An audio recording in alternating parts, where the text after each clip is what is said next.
Every year, NFL teams miss the playoffs, and next year, some of those teams make the playoffs. Which teams are best poised to do that in 2024? That and more coming up on today's episode of Locked On NFL. You are Locked On NFL, your daily NFL podcast. Part of the Locked On Podcast Network, your team every day.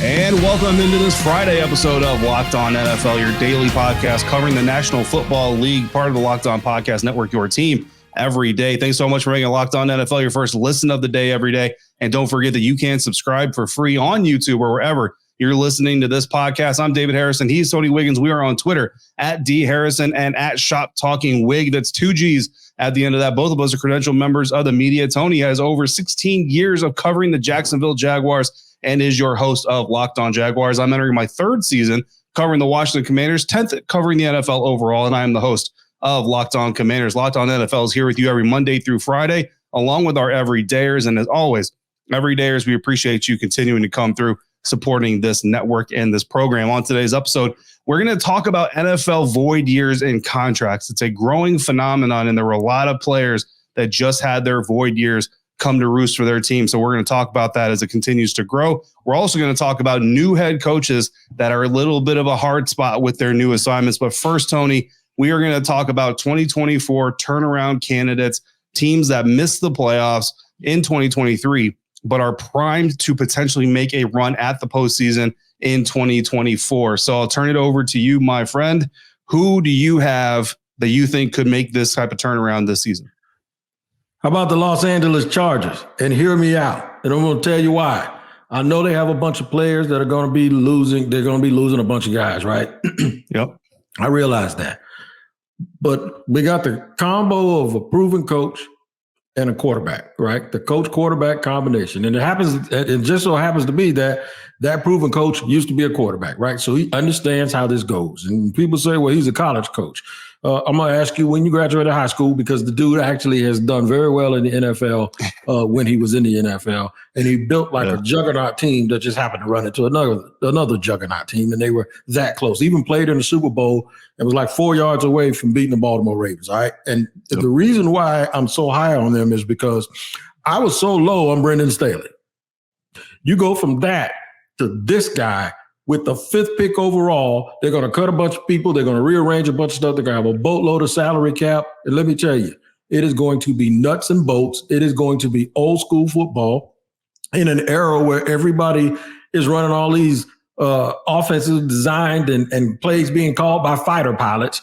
You're just going to have a dude that comes from the school of Newt Rockney, I think, and they're going to do something different. And they're going to do it different because it's actually the same old thing that now looks like something different these days. And I don't think people are ready for it. He's going to shake a lot of hands and slap a lot of people in the back in the middle of the field, and he's going to make them angry the way he did Jim Schwartz back in the day. I really believe that in no time, and when I say no time, I mean this year, Jim Harbaugh is going to make the Chargers a playoff team. And I think it's going to be pretty easy, even though Kansas City's there. That's a foregone conclusion. I think he's going to outdo the other teams, and he's going to get that 7th spot minimum and be in the playoffs. Well, look, there's 2 wild card spots, right? I mean, that's the bottom line. There's 2 wild card spots now, and 3, right? Or 3, my bad. Yeah, there's 3 wild card spots now. So you don't have to win your division in the playoffs. Now, obviously, that's the easiest way to get in the playoffs is win your division, and the fastest way. And then you certainly get the home game advantage, and you certainly want that. Don't get me wrong. But you have the opportunity now. You have more opportunity now to make the postseason in the current NFL structure. So that's kind of what that opens up. I mean, the AFC West, if things fall correctly, they could have 3 teams in the playoffs. I don't know if the Raiders and Broncos are willing to join or ready to join the Chiefs and the Chargers. I'm certainly not picking either of those teams as my candidate this season to miss the playoffs this last year, but then make the playoffs in 2024. But you could certainly potentially see the Chargers doing it. But you're right, Tony. They have some things they got to negotiate. So they got to make sure they navigate these things appropriately in order to build that roster up and to be able to achieve these things. And listen, look, knock on wood. I don't wish it on Pat. I don't wish it on Travis. I don't wish it on anybody. But one injury on a lot of these teams, and suddenly that season's over. Look at the Cincinnati Bengals. They lost Joe Burrow. And I don't know if I would say their season was over, but nobody really talked about them as a legit competitor once Joe was done for the year. So things can happen. That's how the NFL works, and you never know what's going to happen. But certainly you do expect Coach Harbaugh to come back to the NFL with his previous knowledge, experience, his experience and knowledge coming out of Michigan, and then getting another chance to do it. That's not something that comes along every day as a second crack at leading an NFL franchise or another crack at leading an NFL franchise. So certainly something that he's going to try to take advantage of. Wig, I'm going to turn this over now. You went AFC, so I'm kind of inclined to go NFC here. And the easy button for me would be the Washington Commanders. Talk about all their draft picks, all their cap space, but I'm not going to do that because I do believe the Washington Commanders, even though they have a lot of resources this year, they also need a lot of pieces. And I don't know if they can find all those pieces in one offseason. So I don't think I'm going to go that far. But I am going to look at the team that has the number 1 overall pick. Because this year's team that has the number 1 overall pick has the number 1 overall pick because the Carolina Panthers went all in on one player and decided to forfeit their future. I'm not even saying mortgage their future. They just forfeited their future. We'll talk more about the Panthers here in a little bit. So the Chicago Bears earned the number 9 overall pick, which isn't great, but they have the number 1 and the number 9 overall pick. And that is amazing capital if you're a team that feels like you're on the cusp. And Wig, they made a trade last year at the trade deadline or near the trade deadline with the Washington Commanders to bring Montez Sweat in there. All Montez Sweat did was join that team and then lead them the rest of the way, lead them the entire season in sacks. He's the first player in NFL history to lead 2 teams in sacks because after he left the Washington Commanders as their sack leader, nobody caught up with him for the rest of the season. And then he, again, dominated on the Chicago Bears team. Listen, I think one or two things is going to happen here with the quarterback situation. Well, I don't think I know because that's the only options they have. You're either going to move forward with Justin Fields or you're going to trade him and you're going to take Caleb Williams, number 1 overall. No matter what happens, though, that team, that coaching staff is going to be fully on board and fully invested in what that decision is. And I think that is really the best thing you can say about the Chicago Bears quarterback situation, because from the day that Justin Fields was drafted to the Chicago Bears, I don't think anybody has ever been fully invested in his career, his development, and putting him in the best position to be successful. So if the Chicago Bears decide to keep him, it's because this regime is now fully invested in trying to make Justin Fields successful. And that'll be the first time, in my opinion, that has been truthful in Chicago. If they trade him, then they're fully invested, obviously, in going after Caleb Williams. Either way, the Bears quarterback is going to have a fully invested staff looking at him, and they've got cap space. The Chicago Bears currently, according to projections, have the 4th most cap space, $70 million in cap space right now. You only need about $10 million to sign your draft class. So really, they've got about $60 million functional, and that's before they make any moves to free up any space that they need to or want to. So they can certainly go out there and be a little bit aggressive in the free agent market if they want to. You've already got weapons like DJ Moore. At number 9, Wig, you may not get Marvin Harrison, but Rome Odunze, maybe. Neighbors, maybe. You could go in second round, get a receiver. You can get yourself a tight end. You can get yourself some more offensive line help. The Chicago Bears have a lot of ways that they can go, but they've got a lot of capital they can use. And oh, by the way, the average age of their roster right now, just over 26 years old. So they're young, but they're not 23, 24. They got a little bit of seasoning to them, but they have enough talent to be dangerous. DJ Moore as a potential number 2, number 1, while their new number 1 becomes a number 1.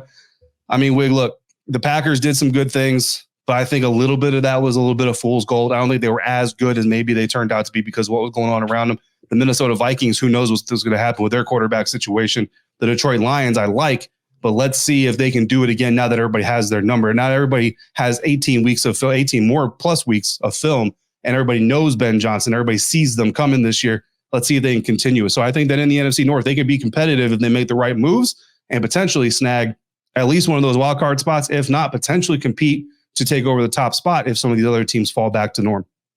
So that's a great point. All the great points by Chicago. By the way, I'm intrigued that if they keep Fields and they trade down, the amount of draft capital they could get to go along with the capital they already have and all of that salary cap, man, that they could just imagine if they had like the late great Bill Walsh or Jimmy Johnson or Ron Wolf, they would turn this thing into a dynasty, right? So here's my thing with Harbaugh. I didn't mention this, but I'll mention this before we hit the segment 2.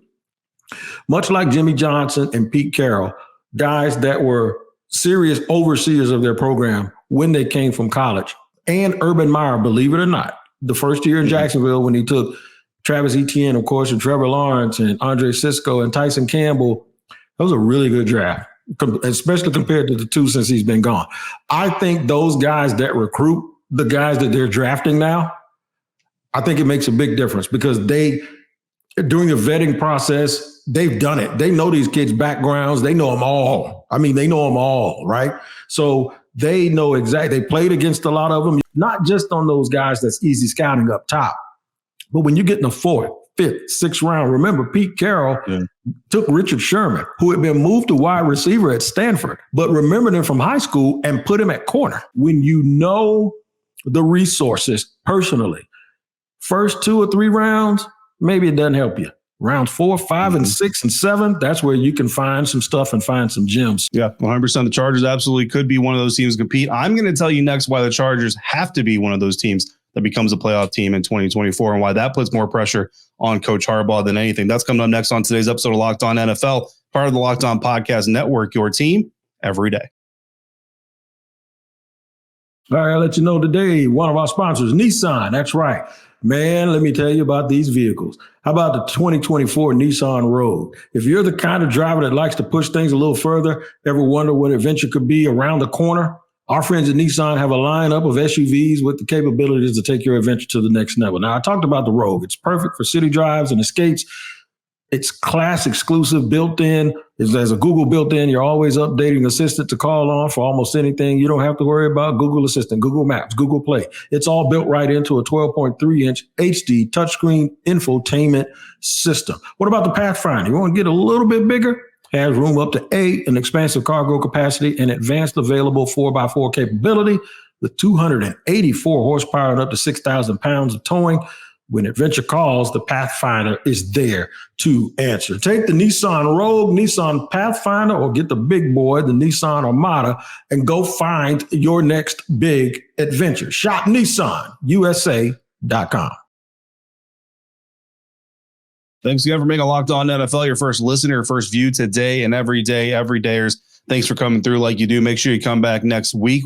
The NFL Scouting Combine is going on. Kevin Ostreicher, Locked On Ravens, will be your Monday host, talking all kinds of Scouting Combine news, notes, and information. And, of course, we've got people on ground there, so we're talking about doing some bonus content here for you on Locked On NFL as well. Locked On has also launched the first ever national sports 24/7 streaming channel on YouTube. Locked On Sports Today is here for you 24/7, covering the top sports stories of the day with your local experts of Locked On, plus our national shows covering every single league. So go to Locked On Sports Today on YouTube and subscribe to the first ever national sports 24/7 streaming channel. Now, Wig, we talked about some teams that could turn things around in 2024, missed the playoffs in 2023, but might be in the postseason tournament this coming season. One of those teams you mentioned was the Los Angeles Chargers. Have a new head coach in Jim Harbaugh coming over from the national champion Michigan Wolverines. So certainly a candidate there.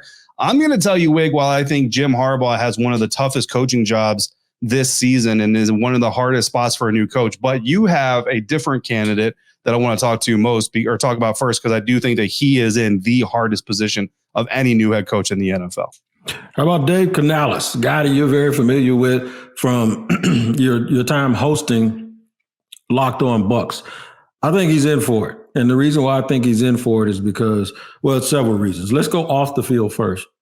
I think Dave Tepper, now that my man Daniel Snyder is gone, I think Dave Tepper might be the worst owner in the NFL, honestly. I think his messaging is off. I'm saying that too because he poured a drink from the press box or from his suite on Jaguar fans.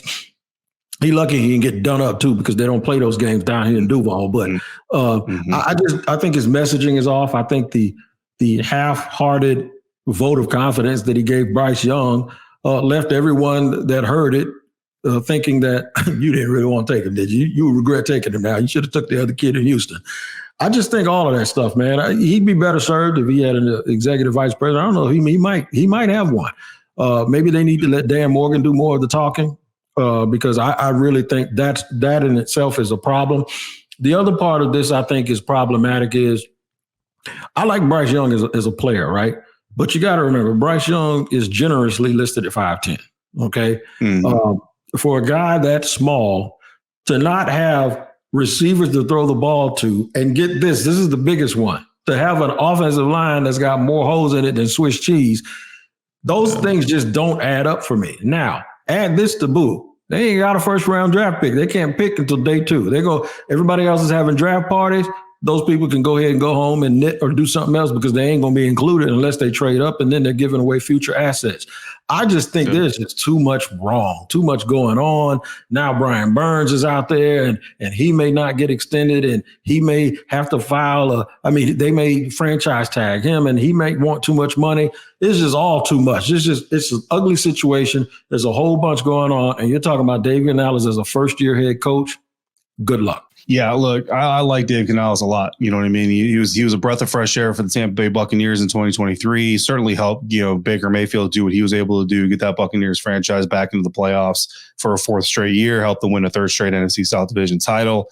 But to say that he's ready to take on a head coaching job at this point in his career, probably a little bit premature. To say that he was ready to take on a head coaching job, the magnitude of what the Carolina Panthers are facing, that's a tough sell for me. You know what I mean? And the bottom line is when this job came or came open or whatever, talking to a bunch of people in many circles, it was basically one of those jobs that was going to be taken by someone who didn't have any other choices. You know what I mean? Like Dan Quinn wasn't going to take this job. Mike McDonald wasn't going to take this job. Ben Johnson surely was not going to take that job. Bobby Slowick is another one. Like Dave Canales, as much as I like him, as much as I admire what he did in Tampa, there is a reason he took the Carolina Panthers job. And that's because he really, really, really wants to prove that he can be a head coach. And that was the only gig he was getting. Like he wasn't getting interviews other places or offers from any other place. And that's not really a detraction to Coach Canales, because really what it just shows his youth. It shows how young he is in his career and all these things. But yeah, you mentioned it, man. David Tepper, the owner.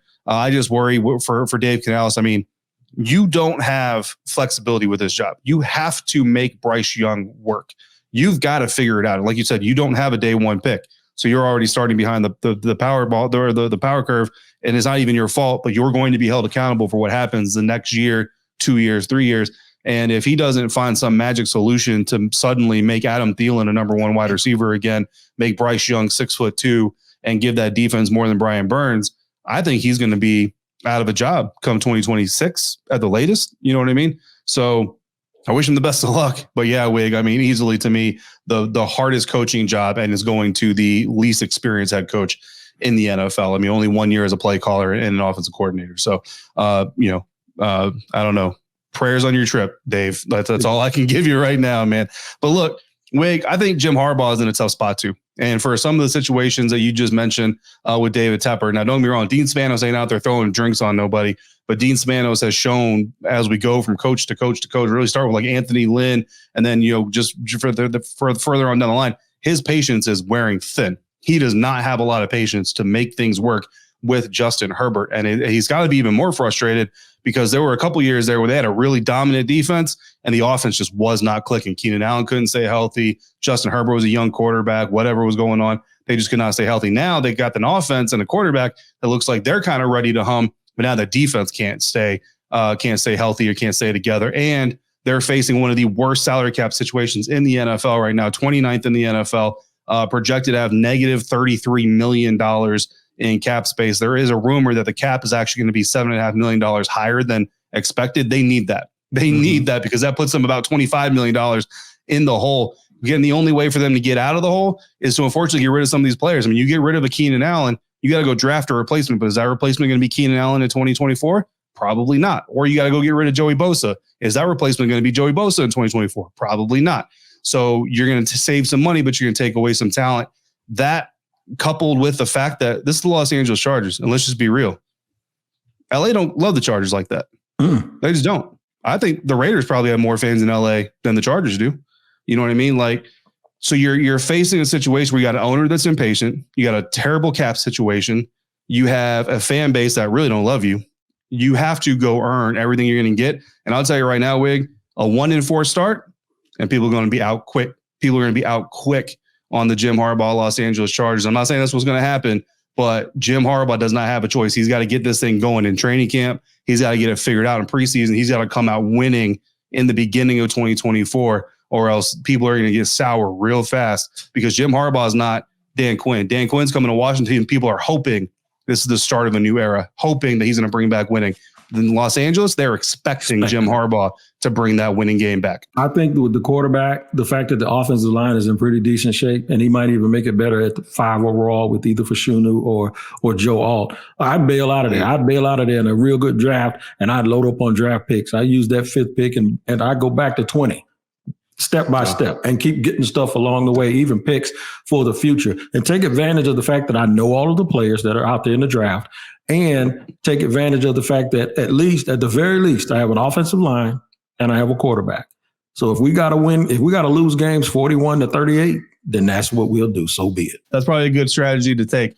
Another strategy that NFL teams have been taking lately is adding void years to new contracts. We're going to talk about what void years are, what they mean, because they're becoming a more and more popular thing in the NFL. That's coming up next on today's episode of Locked On NFL, part of the Locked On Podcast Network, your team every day.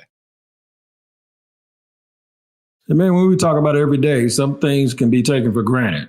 And what that means is we all go through stuff, and every day isn't the same. Some days are harder than others. And then getting back to normal can be even more difficult. Today's show is obviously sponsored by BetterHelp, and I'm about to tell you what that is, man. It is therapy when you need it. And we all have had situations, I know I have, where I've needed therapy more than once. And I've gotten to a place now where I go to therapy even when I don't think I need it, because it's just like putting tools in the bag that helps you get along with other people, and it also helps you figure out how to keep yourself on track or get yourself back on track. If you're thinking of starting therapy, give BetterHelp a try. It's entirely online, designed to be flexible and suited to your schedule. Visit BetterHelp.com/lockedon to get 10% off your first month. That's BetterHelp.com/lockedon. Help is HELP, obviously, .com. It's BetterHelp.com/lockedon to get 10% off your first month. Wrapping up this episode of Locked On NFL here, and we're going to wrap this up with a little bit more of an informational, almost an educational part of the show, Wig, and that's something that we do here every once in a while on Locked On NFL. Just try to make ourselves as smart as we can be about this game that we cover, and also try to make the listeners out there as smart as they can be about the game that we cover. And something that is becoming more and more present in the NFL landscape as teams try to negotiate and manage the NFL salary cap are void years. And I'm sure that every fan out there has heard about void years. Some might have a good grasp on it. And let's just be clear here, Wig. We already know this. You and I accept this about ourselves. We know a lot. We don't know everything, right? So there might be even something about void years that we're going to discuss here that I'm not fully an expert on. If I was an expert on it, I might be in a front office somewhere. But the bottom line is this year alone, there were around 40 NFL contracts out there that had void years coming to roost. And what I mean by that is when you have a team that adds void years to a current contract, there is a deadline set for those void years to become dead cap money. So let's kind of start from the beginning here, and let's see if we can explain this in a way that everybody can understand for those who don't already understand. So what void years allow teams to do is spread out bonuses, right? So for bonus payouts for new contracts, what a lot of people don't realize is that those players get those bonus payouts relatively upfront, not necessarily the day of signing, but usually within about 12 to 15 months of signing their contract. If not sooner, the player gets their bonus contract, or the bonus for their contract. So if you hear Tony Wiggins sign a 5-year deal with $150 million in bonuses, within about 12 to 15 months, if not sooner, Wiggs going to get about $150 million in the bank account. But the way that NFL bookkeeping works, that bonus money, that $150 is going to be spread out over the life of his contract. Now, let's say that's only a 3-year contract. That's $50 million a year in bonuses that go against that team's salary cap. So what the NFL allows and what the CBA allows are called void years. And what NFL teams are allowed to do now is assign void years up to 5 years. So if Wiggs signs a 3-year contract, the Jacksonville Jaguars can tack on 2 more void years, and now you can spread that $150 million over 5 years instead of those 3 years. Does that make sense? Now, the kicker to that, now obviously those 3 years, you're only paying $30 million a year in bonuses versus $50 million in bonuses. That saves you $20 million in cap space right off the jump in those 3 years. But after that third season is over, there is a deadline. That deadline recently passed to the NFL this year for for players that have void years in the contracts moving past this season. And if you don't get a new deal, all your void year money becomes dead cap money. So if Wiggs' contract ended this season, after this season, and that deadline passes without a new deal, $60 million, if we do the math right, $60 million becomes dead cap money for 2024. And that is what happened with a lot of players and a lot of teams, most specifically to my coverage experience, Wig, you mentioned the Buccaneers. I still write for BucsGameDay.com, part of Sports Illustrated's Fan Nation. Mike Evans is scheduled to become an unrestricted free agent. His contract that expires at the end of this NFL season, the 2023 season, which is not technically over from a year standpoint for the NFL, had 2 void years on it. Because they did not reach an extension by the end of the deadline that just passed, the Tampa Bay Buccaneers now carry $12.198 million in dead cap space next year for Mike Evans' previous contract. Even if they re-sign him, they will carry $12.198 million in dead cap space because of those void years. So, Wig, void years, let's talk about this. They have obvious benefits, but they have obvious drawbacks as well. What do you think about the rise in use of void years by cap managers to kick the can down the road, so to speak? Yeah, I mean, I like it because, it allows them to give players a bunch of money up front. And people don't understand this. That's what players want up front. This was explained to me a long time ago. I was like, why does everyone worry about the total number of a contract instead of focusing on the guaranteed number? Do people really care? He said, yeah, agents care. Players kind of care, but they really don't care for the reason. I thought it was just bragging rights. So I could say I made $200 million, even though $60 million was guaranteed, but that's not it. What it was the way it was explained to me is this. You want that number to be higher. And the reason why you want that number to be higher, say instead of 80 million, you want the total number to be 100 million because there's a certain percentage of that that's going to be guaranteed. And that's what you're talking about with the void years, the amortization of the guaranteed money. So teams they used to be able to stretch that out, and they used to be able to make these cuts after post June 1st designations. But now with these void years, it changes the game, man. That money is going to get paid out. And I want people to understand this. There was a well-known, I guess he's a columnist or writes for a major paper in the top 7 market that put out a tweet back in the day that said, dead cap space was money that the owners are putting in their pocket. And I sat there and I covered my eyes and I sent it to Ross Jackson and anybody else. And all I heard was, oh dear. Dead cap space is not money that owners put in their pocket. Dead cap space is money that they have already given to a player who's no longer on the team, whether he was traded away or not. So when you give a guy $50 million in bonus money, not the guaranteed portion. The guaranteed portion, if he gets traded, if the guarantee's still in there, the other team has to pay it. But the bonus money, whatever you have given them in terms of bonus money up front, that is the dead cap space. If you have stretched it out over the life of the contract, it accelerates into the cap. So a team can't give a guy a whole bunch of money and then never have to account for it on the salary cap. At some point, if you cut him or he doesn't play for you anymore, whatever is left that you were stretching out over the contract, you ain't stretching it out no more unless you used to make it a certain designation and then you could still do it. The bottom line is it helps teams get money in players' pockets. It's never going to be like the NBA where everything is fully guaranteed. As long as teams are fiscally responsible, I don't think it's a real big issue. But it does look funny sometimes when you go on these sites that tell you and they break down the salaries and you see a dude's name listed there that ain't played for that team in 2 years and they still owe him $3.9 million in cap space. That's the weirdest thing. They're not giving him any more money. They've already given him the money. They just have to pay the piper for it. Yeah. And that's how you also see teams like, and we just talked about one. We just talked about the Chargers. You're like $33 million in the hole. And I promise you, they're not going to gut their entire roster to get above the salary cap and even get that $10 million they need to sign their draft picks. They're going to do some fancy bookkeeping. That's what it's all about. You got real money, you got real cash spent, and then you got salary cap money. And then they're two totally, it's like spades math, man. Like it doesn't equate if you try to use, general arithmetic. But yeah, it's just one more trick that teams have to do things. And that's why when you hear about a player restructuring, if they got $50 million total on their contract, $25 million guaranteed, $10 million in bonuses, that means that they got $35 million in the bank.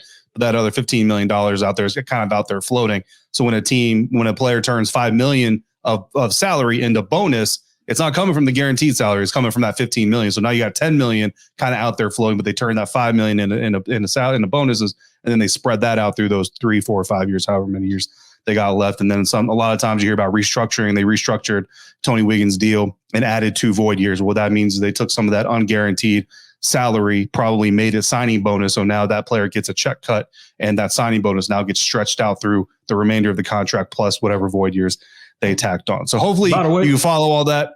it's a lot. It's hard to follow. You know what I mean? By the way, Dave is giving me $210 million right now because he said I got 150 and then he gave me another 60. So I don't want nobody looking me up on Google trying to call me and let me hold something. I'm not giving you a dime. Okay, I'm not paying anybody any money. Don't let David trick you. I ain't that rich. You're worth it. Ross Jackson's going to hear this episode and make sure that contract gets signed. All right, everybody. That's it for us here on this Friday episode of Locked On NFL. Make sure you come back Monday. Kevin Oestreicher, Locked On Ravens. The NFL Scouting Combine's getting warmed up or revved up next week. Kevin Oestreicher, I'm sure we'll have some things to talk about with that or about that on Locked On NFL. So make sure you're subscribed, have the notifications turned on, auto downloads. For your second listen of the day, check out Locked On Jags, Locked On Commanders, or stay right here. Check out Locked On Sports Today, the first ever 24/7 sports streaming channel on YouTube. As always, thank you for making Locked On NFL your first listen of the day, every dayers. Thank you for coming through the way that you do. For Tony Wiggins and David Harrison, we'll see you right back here next Friday for another episode of Locked On NFL, part of the Locked On Podcast Network, your team every day.